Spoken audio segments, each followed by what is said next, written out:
Really appreciate Sunday lunch, though, guys. Thanks for your efforts. You can keep that in the podcast. Yeah. I'm really enjoying it. So you've actually listened to it before, and now you're on the show. I know, this is like, what? Seeing behind How the did this curtain. happen? Yeah, this is crazy. It's all my dreams come true. Kia ora, Gateway. Welcome to this week's episode of Sunday Lunch. It's great to have you with us. Each week, we debrief Sunday's sermon with the speaker to offer practical sermon application for your week. So settle in, because this is Sunday Lunch. Good morning, welcome to Sunday Lunch. This week we are joined by Joe Peart, who is on our leadership team. And yesterday, along with Chris, they talked about spiritual disciplines. Good morning, Joe. Good morning. Good morning. It is good to be here. It is so good to have you here. This is a gift. It feels great. It's like being on a radio show. It is. It's That's like what a it radio feels show. like. I know for me, it's the dreams of Life FM hosting is For coming reals. true Wow. on Sunday Lunch on the stage at Gateway. So this morning, we are going to be continuing with our practical application of Sunday's messages. And yesterday we were talking about walking with God with spiritual disciplines and what that looks like at different ages, stages of life. And you touched a little bit on 15 years old, 25 years old, and now, 30s. Ish. Right? Early 30s. Early 30s. Yeah. Yeah. No. Mid to late. Prime of life. of life. Well, it is. Amen. Yes. I always wanted to be a singer. I really resonated with when you talked about how you wanted to be a worship leader. Darlene, yeah. Yeah. Who I did you want to be? Oh, no, not like someone specific. I just wanted to be able to sing, and Yeah. I can't. It's I like my still want to worst be able to fear. sing. I if think I'm all on the three of us microphone. could agree that we'd love to be able to No, but sing. I've heard that Yes. Megan actually can sing. I've heard that I can sing too. I know that I can't. So, guys, maybe that's what happens when you grow older as you learn, you get better at not self-deceiving yourself. Yeah. We're not there yet. No, Yeah. you guys live it up in I that know. dream I world. really hold on to these Go radio on. host Sell You could dreams. still make it. Bringing it back. Yesterday, great job Thank you. sharing your heart and soul. Spiritual disciplines. Where do we want to start off with? Okay. I'd love to hear about the retreat you went on. Because I think that's so interesting. And it's something that I would have not put you in this stage of life as being able to prioritize or have time for. So tell the people. Tell the people. Tell the people. So I guess I talked a little bit yesterday about kind of a journey into silence and solitude. And so as part of that, I kind of wanted to do a silent retreat. So I did. We scheduled it into our calendar and I went on a guided retreat. So Wow. I sort of felt like stepping into it. I didn't really want to just do my own thing by myself. So I went to a monastery in the middle of nowhere in a place called Nakuru, which is between Taupo and Aotearoa. And there's a lady that ran it and she was great. So a portion of it was we got together and she kind of talked and we could talk for the first night. And then the next morning, for a day and a half-ish, it was a silent retreat, which for an introvert, it was great because there were people around, but I didn't have to talk to them and there were people I didn't know. And That's so a holiday. it was wonderful. I actually probably a few things. Like I didn't come away going, oh man, the Lord really spoke to me about this, that and that. Although I did feel like he was speaking to me. But I had two of the best night's sleeps that I've had in 10 years. It was just incredible. Like not just a good night's sleep, but like a deep, restful slumber. Yeah, it was just a nice time. You realise how loud your thoughts are, though, when you are silent for an extended period of time. And just learning how to discern what's just my thoughts or what is the Lord speaking to me about.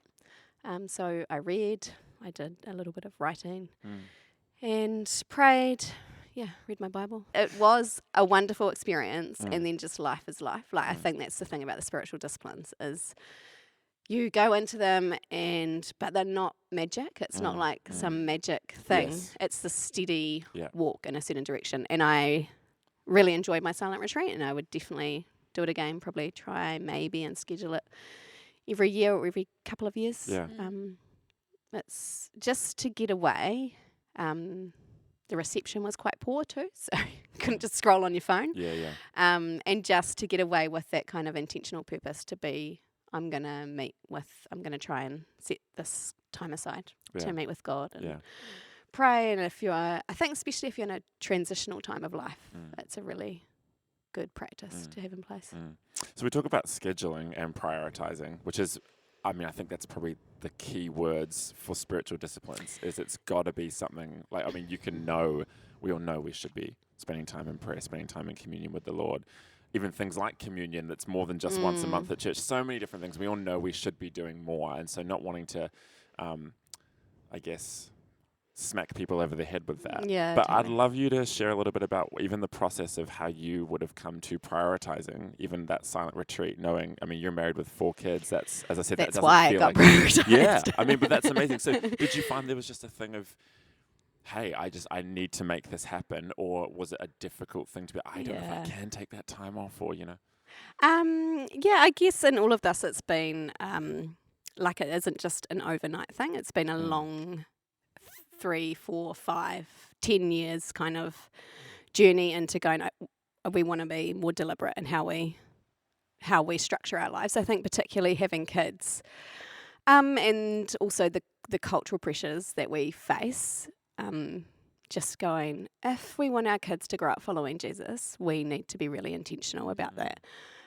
So things like, even the little things of like, if I want my kids to have a good relationship with technology, then I have to model that. And so how am I going to interact with my phone? So we started those kind of thinking processes a long time ago, even before we sort of had kids. So it's been a long process. It wasn't like I woke up one day and was like, oh, I'm going to go on a silent retreat, because that's what I feel like. It was, it's been a really long journey into it.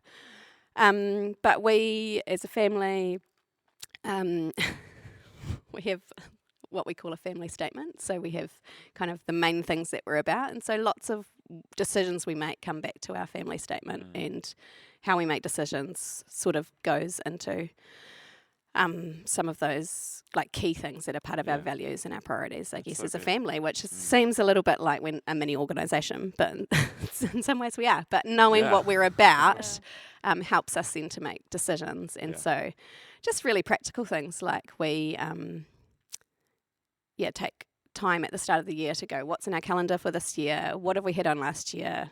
What do we need to drop? What do we need to pick up? Like, have we got more space? Where do we, so like going through kind of key kind of areas of our life and going, how are we doing? And we haven't been as good at it lately, because for the last 5 or 6 years, kind of our main kind of thing we were working on was getting the kids to sleep through the night. So that's been just the ongoing. But yeah, like I think, and kind of been planning and deliberate, then that's how we structure our weeks. So probably 2 or 3 years ago, Sabbath is one of the things that we kind of was like, nah, we're going to have a good crack at this. Like, I know Jono had to adjust lots of things in the way that he worked, because he works, can work long hours. But then just having that one period of time off in the week to not work and to not do and to rest and to really be present with our kids and family has been a really key discipline that's then helped, I think, keep that kind of rest through the rest of the week. And Something you mentioned yesterday, I think, or it was you or Chris, the idea of, which I know Jane Boom had also mentioned with her prayer talk, a little bit of authenticity when it comes to these things, and us feeling like, like I read the Bible when I want to, so it feels real. Or, you know, I guess if you could sort of speak a little bit to spiritual disciplines, all these things, when if it feels like, am I just doing it? It doesn't feel like it's out of the overflow of this like thriving relationship with God, because we all go through seasons of feeling close, and there's all the realities of what that actually is and whatnot. But I guess if you could share a little bit on, maybe currently in this stage, what it feels like for you to be pursuing and prioritizing spiritual disciplines, regardless of how close you might feel to God or things like that. Yeah, I think we're always looking for that magical bullet that makes you feel close to God all the time. But I guess I've been around long enough now to realise and to look at my heroes of the faith and go, they have that relationship because they had this steady, ongoing plod with Jesus, and it was actually in the little things that they did, not in some kind of amazing stage presence they had, or so I guess it's from witnessing other people journey with God, and then just knowing for myself, when I have put the effort in over a long period of time, how I am a better wife and mum and kinder person. Because it almost to me sounds like, because I think when I think of spiritual disciplines in my head, I think of like, communion and prayer and reading the word and fill in the blank. Yeah. But I think what's interesting is that actually a little bit like how we've talked about how all of our lives are worship and that kind of concept, it actually is fill in the blank. Even what you're alluding to of like decluttering, Yeah. I wouldn't have necessarily thought of just off the top of my head as like a spiritual discipline. Yeah. But would you almost say, and seeing it in your life, it's any kind of discipline, anything that you're choosing intentionally to do with a spiritual ramification or a spiritual foundation being a spiritual discipline? Is it a new framework of seeing all of life as different disciplines, or do you feel like there's a list of 10 things? I don't think there's a list of 10 things. I think there's a list of like core things. Like I do think the basic things you think of, like reading your Bible and praying and community and those things that I think you practice and you wouldn't even go, oh, I'll call that a spiritual discipline. I think it's just giving language to those things. But I do think there are some things, and it's interesting, I think, like things like simplicity. I think the world has taken that kind of spiritual discipline and gone minimalism, and they've taken Jesus out of the equation. Yeah. So I think there is a practice like simplicity that is, it is about making space in your brain and in your home so there's less things taking up your mind or less worries or less concerns that you have. So there's more room for Jesus. There are some things that are kind of those more spiritual disciplines, and then there's some things that we do for our physical health or that kind of thing that are just disciplines that I have in my life. I love how you said that everything is basically unto making room for Jesus. What I hear from you, which is the challenge for me, is no, I start from this place. So my world and my day and my family priorities are oriented around making room for Jesus. Just add one. Start with one little thing that you can do and make that your first priority, and then see how you go, and then add another one, and then over time, as you build your muscles, it does get easier until those things, like Chris said, they just become kind of the thing you do, and then it's like, well, I don't have time to go to that party and that thing because I've got my calendar's already full.